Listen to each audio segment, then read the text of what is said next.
passer par là pour aller ensuite sur une route qui est déjà saturée, la route qui va sur Orgeval.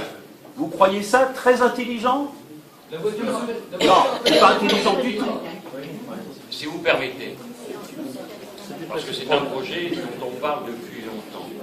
Et depuis que je suis élu au Conseil général, j'en ai aussi entendu parler. Je me souviens même d'un maire du canton qui avait voté avec nous le projet et qui depuis a raconté bien d'autres choses. Sauf que moi, je n'ai pas changé d'avis. Je parlais de maire de Vernouillet. Le prédécesseur de M. Coladou. Et pourquoi je vous parle du prédécesseur de M. Coladou qui était dans une association aussi. Qui était d'accord, qui était contre. Philippe, est-ce que tu peux rappeler juste la genèse de l'histoire?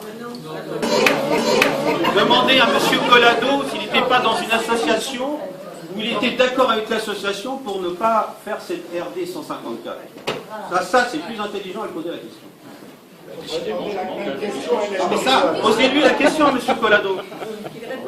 Il reste le débat. Non, mais je tiens à dire à M. Coladou, à dire à toute l'Assemblée, que M. Coladou est venu chez moi avant les élections. Il s'est présenté comme toutes les personnes qui voulaient présenter leur programme.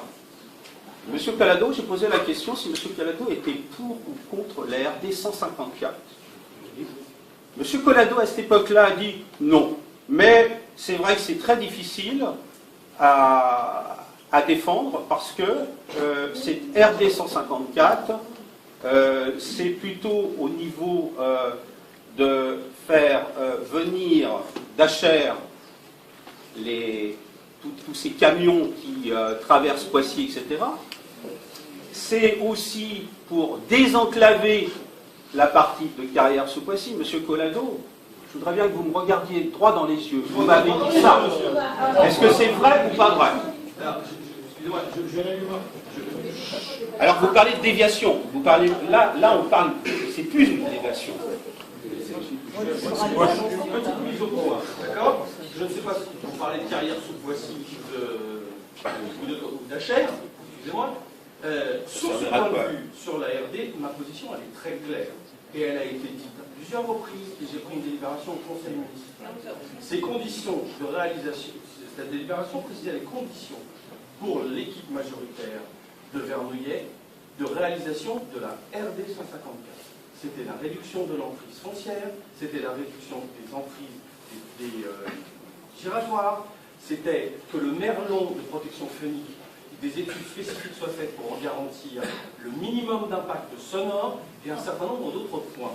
C'est seulement cette délibération que nous avons prise au nom de l'équipe majoritaire de la ville de Vernouillet, c'est de réaffirmer les conditions d'acceptation pour que la RD 154 soit réalisée.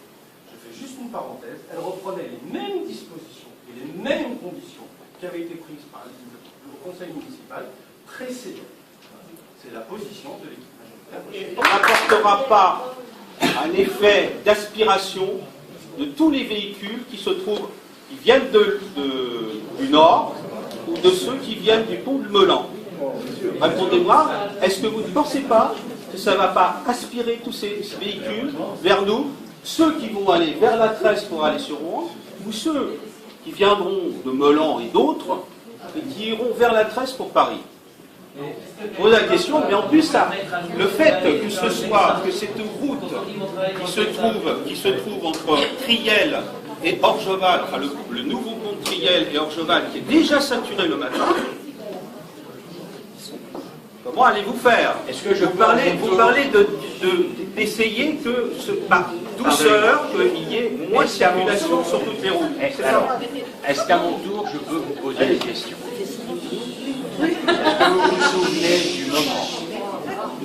Est-ce que vous vous souvenez du moment où la portion que vous venez de décrire du CD 154, on va dire entre le pont de Triel d'aujourd'hui, qui n'existait pas, et Orgeval, a été réalisée? On est dans les années 85. D'accord?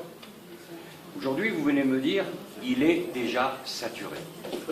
Mais imaginez que les mêmes voitures... C'est vrai, non, est-ce que vous le savez? Saturé, non. C'est pas moi qui le dis. Saturé, non. Mais, attendez, c'est marqué. Posez-le à Sur le 8 heures ce conseil. matin en allant à Attendez, la monsieur, Oui, monsieur, madame, au conseil. oui, madame. Attendez, Est-ce que je sur peux Internet, finir ma phrase? Sur Internet, c'est noté. Est-ce qu'il est possible, est-ce qu'il est juste possible que je termine? Le nombre de véhicules aujourd'hui qui empruntent cet axe, s'il n'existait pas, ils passent où les véhicules? À Médan et à Vilaine. Ça répond pas Si, ça au répond fait à de la l'aspiration. question. Plus de véhicules. Deuxième chose, est-ce que l'on peut entendre que la responsabilité du département, là je ne parle pas de notre canton, la responsabilité du département, est d'essayer de faire que le maillage de ces routes départementales soit cohérent. Et que quand il y a un abcès quelque part, on essaye de le soulager. Surtout quand il existe aujourd'hui. Ah non, mais je sais que pour les gens de Verneuil du centre, ils seront ravis. Mais ce sera pas le cas, monsieur. Mais vous vous trompez complètement, ce ne sera pas le cas. Les gens, comme ça va être saturé au rond-point de cette route là, qui fera la 154 avec celle qui vient de Triel, du pont, qu'est-ce qui va se passer, monsieur? Eh bien, tous les gens qui trouveront pas, qui seront embouteillés, passeront toujours, mais plus, parce qu'ils viendront de Melun, ils passeront toujours par Verneuil. Il y en aura même qui iront même, parce que j'ai entendu des gens dans le hameau de Marcinval, ils disaient bah, ça va nous soulager. Mais au contraire, monsieur, ceux qui iront, ceux qui n'allaient pas dans le hameau de Marcinval, ils iront aussi dans le hameau de Les gens dont Marcinval. vous me parlez qui viennent de Melan, aujourd'hui, ils vont où ces gens-là? Sur la passent crête, où? monsieur, sur la Et crête. pourquoi vous voulez demain qu'ils viennent là? Ils vont venir là. Et monsieur, vous connaissez le genre humain? Le genre humain, il va au plus rapide. Mais attendez, monsieur, c'est humain, monsieur. Est-ce que vous ne pensez pas que... Et alors, si on fait quelque chose qui est plus rapide, c'est peut-être que quelque chose qui n'est pas ça va pas, inutile. ça va pas être plus rapide, ça va tout embouteiller en plus de notre côté. On parle donc de la circulation à l'intérieur d'Arneuil et Vernouillet. Vous défendez, M. Collado et M. Boncel, le projet de TEC 78, centre commercial. Dedans, il y a l'étude de trafic de tout le secteur. Donc, document officiel à l'enquête publique 2012. Je dis bien document officiel de l'enquête publique 2012 que M. Collado devrait connaître par cœur. Qu'est-ce qui est mis dedans? C'est pas moi qui ai fait l'étude, je vous l'ai le cabinet. RD 154, trafic, fuite.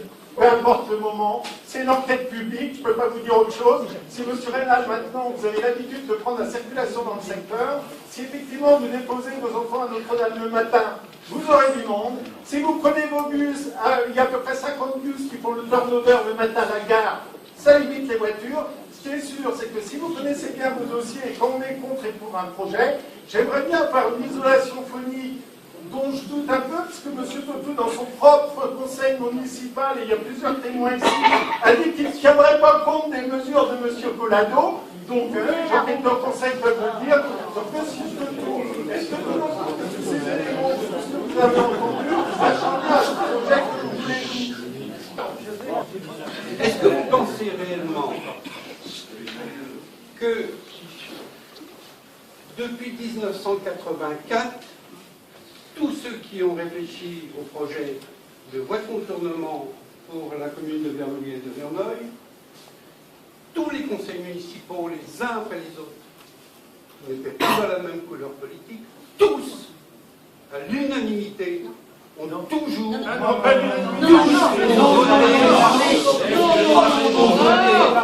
voie de contournement. Absolument. Premièrement. Deuxièmement, et c'est le droit, je dirais, de tout citoyen de ne pas être d'accord avec ce projet, et c'est effectivement la volonté des concitoyens d'aller au tribunal administratif. Quel est le jugement qui a été rendu? Avis favorable à la décision de monsieur le préfet d'utilité publique. Une première fois, l'association Aviv a perdu. Il était légitime que cette association se dise je vais en appel, parce qu'il y a d'autres éléments. Ils ont été en appel. Et en appel, ils ont perdu. Ce qui veut dire que sur le fond, on leur a donné tort, sur la forme, on leur a donné tort, et après on a été au Conseil d'État. Et au Conseil d'État, le Conseil d'État leur a dit non, vous avez tort. Alors, moi je veux bien que vous ayez des arguments. On vient de l'évoquer, et les futurs conseillers généraux, départementaux plus exactement, ils doivent effectivement défendre leurs projets, et on voit bien que tous les projets ne font jamais l'unanimité, et c'est normal. Mais en même temps, aujourd'hui de venir me dire que tout le monde a tort, c'est-à-dire l'État a tort, le tribunal administratif a tort, c'est votre point de vue, mais c'est un point de vue qui n'est évidemment pas partagé par la majorité des Verneuiliens ou Verneuilitains. Deuxièmement, c'est pas ceux qui parlent plus fort qui ont forcément raison, on est bien d'accord. Hein, voilà. Dans une démocratie, ça se juge. Moi, ce que j'ai jugé également, c'est qu'aujourd'hui, je suis d'autant plus libre. C'est que quand j'ai été élu conseiller général, j'ai expliqué que je défendrais ce dossier. Et je l'ai fait. Et ce dossier-là, certains, je peux comprendre, certains me disaient, mais on l'a abandonné à un moment donné et on le reprend aujourd'hui. Mais pas du tout.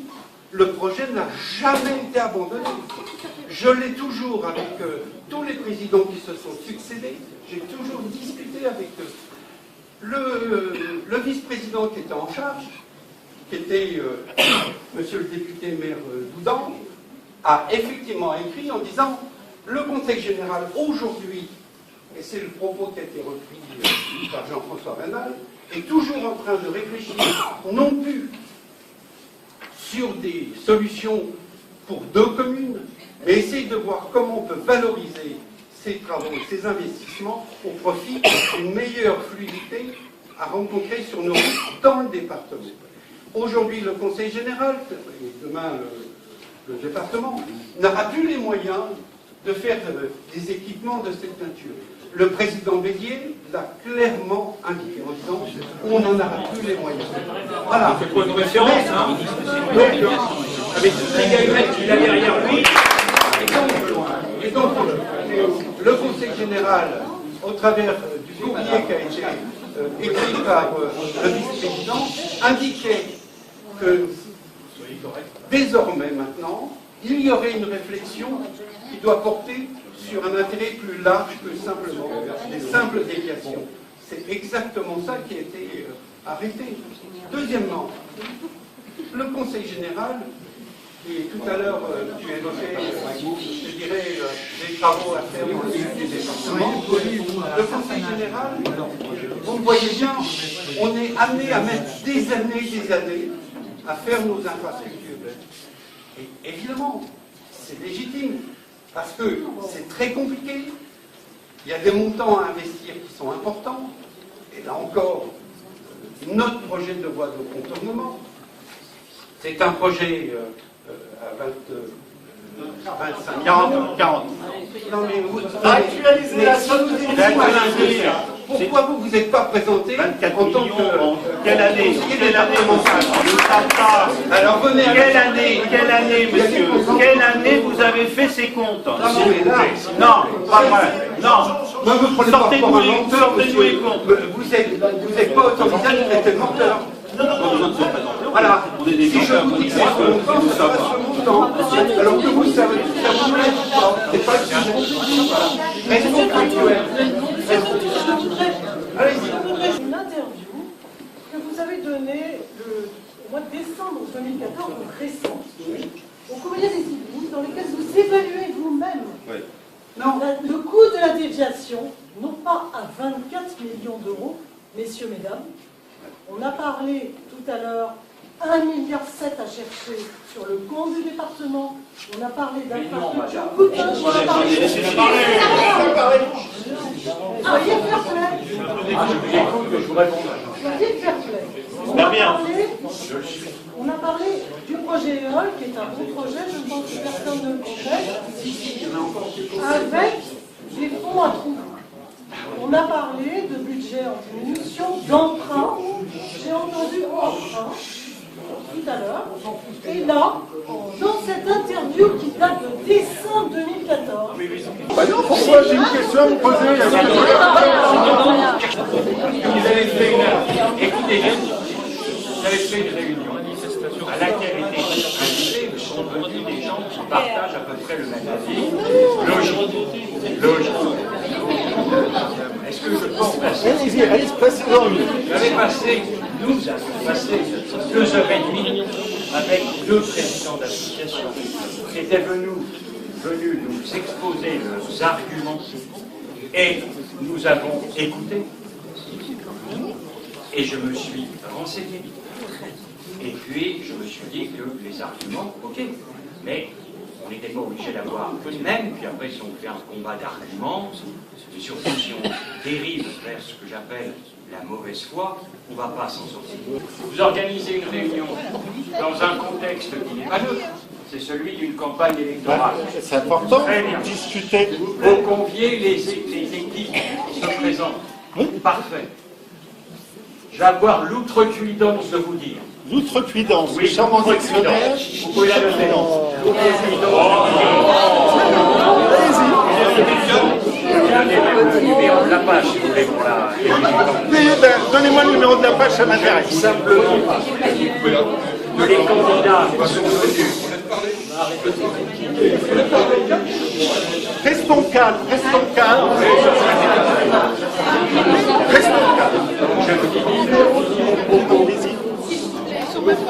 Attention,